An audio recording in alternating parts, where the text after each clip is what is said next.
इनेलो के नेता अभय चौटाला ने सवाल उठाए कि लॉकडाउन के दौरान नाकों पर पुलिस होने के बावजूद भी शराब तस्करी कैसे हो गई, जिसको लेकर हरियाणा के गृह एवं स्वास्थ्य मंत्री अनिल विज ने जवाब देते हुए कहा कि इन्हीं बातों को जानने के लिए और गहराई तक जाने के लिए जांच कराई जा रही है। बता दें कि स्वतंत्रता दिवस तक प्रधानमंत्री नरेंद्र मोदी द्वारा गंदगी भारत छोड़ो अभियान चलाने की बात कही गई है, जिसको लेकर हरियाणा में भी इस अभियान को पूरे जोर शोर से चलाने की बात अनिल विज द्वारा कही गई है।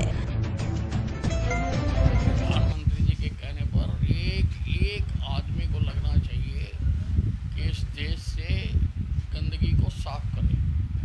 नरेंद्र मोदी जी पहले दिन से इस बात पर जोर दे रहे हैं और पहली बार जब वो लाल किले पर झंडा फहराने के लिए गए तो उन्होंने वहाँ से भी ये बात की थी, स्वच्छ भारत अभियान की बात कही थी। और अब वो दोबारा उन्होंने कहा है कि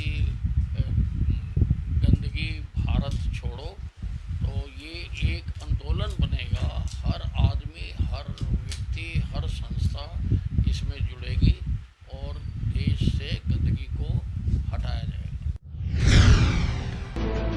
फरीदाबाद में 10 बड़ी ट्रेड यूनियन के कर्मचारियों ने फरीदाबाद लघु सचिवालय पर आंदोलन किया, जिसमें आशा वर्कर, बिजली कर्मचारी, सफाई कर्मचारी और निजी कंपनियों से निकलने वाले कर्मचारी ने मिलकर सेक्टर 12 में लघु सचिवालय पर जेल भरो आंदोलन में हिस्सा लिया।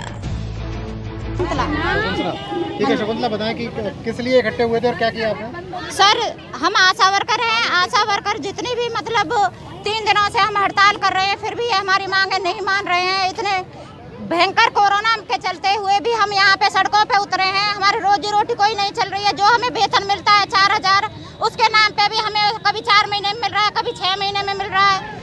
जो कोरोना में हेल्थ डिपार्टमेंट के वर्करों को कहा गया है कि जो हेल्थ उसमें कोरोना में काम करेंगे उनको डबल तनख्वाह दी जाएगी, यहाँ 4000 में काम करने वाली आशाओं के घर की स्थिति क्या होगी ये आप जान रहे हैं। जेल भरो आंदोलन जी सभी ट्रेड यूनियनों का है, उसमें आशा वर्करों ने भी भागीदारी दी है अपनी। आशा वर्करों की जो मांग है वो तो आपको बता ही दिया है प्रधान जी ने कि 4000 रुपये हमें मिलते हैं। जब डॉक्टरों का पूरे स्टाफ का, मेडिकल का जो भी कर्मचारी है उसका सबका सरकार ने कहा था कि भाई डबल वेतन देंगे। तो आशा वर्कर जब फ्रंट लाइन वर्कर है, सबसे पहले जो आगे निकल के काम पे जाती है, उसके लिए तो उसका खुद का वेतन ही नहीं मिल रहा। फरीदाबाद की निमका जेल के प्रांगण में सामाजिक संस्थाओं ने मिलकर फलदार पौधे लगाए।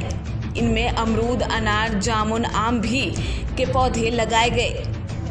आज जिला जेल फरीदाबाद पर डिस्ट्रिक्ट एंड सेशन जज साहब और हमारी रोटरी क्लब के सौजन्य से और सहयोग से पौधारोपण का कार्यक्रम करवाया गया था, ताकि जेल को नीट एंड क्लीन तथा स्वस्थ बंदियों को स्वस्थ बनाया जा सके।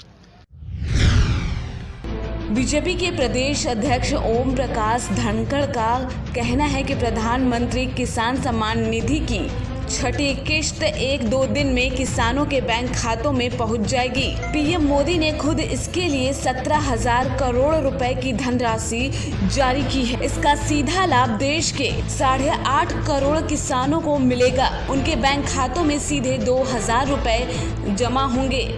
प्रधानमंत्री ने उसको साकार करने के लिए केवल कानून तक सीमित नहीं रखा, ढांचागत विकास के लिए 1 लाख करोड़ जो दिया है उसके लिए बहुत बहुत उनका धन्यवाद और आभार व्यक्त करता हूं। और उसके साथ साथ जो आज किसान सम्मान निधि की भी किस्त जारी की गई है उसके लिए भी 17,100 करोड़ की 8.5 करोड़ 55 लाख किसानों को बधाई देता हूँ और उनका आभार व्यक्त करता हूँ। फाजिल्का के गांव रूपनगर में एक विवाहिता की संदिग्ध हालत में मौत हो गई। वहीं मृतका के भाई ने ससुराल वालों के खिलाफ मामला दर्ज करवाया है। पुलिस मामले की जांच में जुटी है। एक लड़की किरणा सी जी उत्थे बारिका व्याही हुई सी, जिहदी कल मौत हो गई है। मौत होने करके सानू इतलाह मिलने ते कल असीं कार्रवाई करने लिए आए सी, जिथे लड़की का भरा सौरभ जाखड़ मिलिया, जिसने बयान लिखाया कि मेरी भैन नूं ਉਹਦਾ ਸਹੁਰਾ ਪਰਿਵਾਰ ਕਾਰ ਵਾਸਤੇ ਤੇ ਪੇਕਿਆਂ ਦੇ ਉਹਦੇ ਹਿੱਸੇ ਉਹਦੀ ਜ਼ਮੀਨ ਵਾਸਤੇ ਤੰਗ ਪਰੇਸ਼ਾਨ ਕਰਦੇ ਸੀ।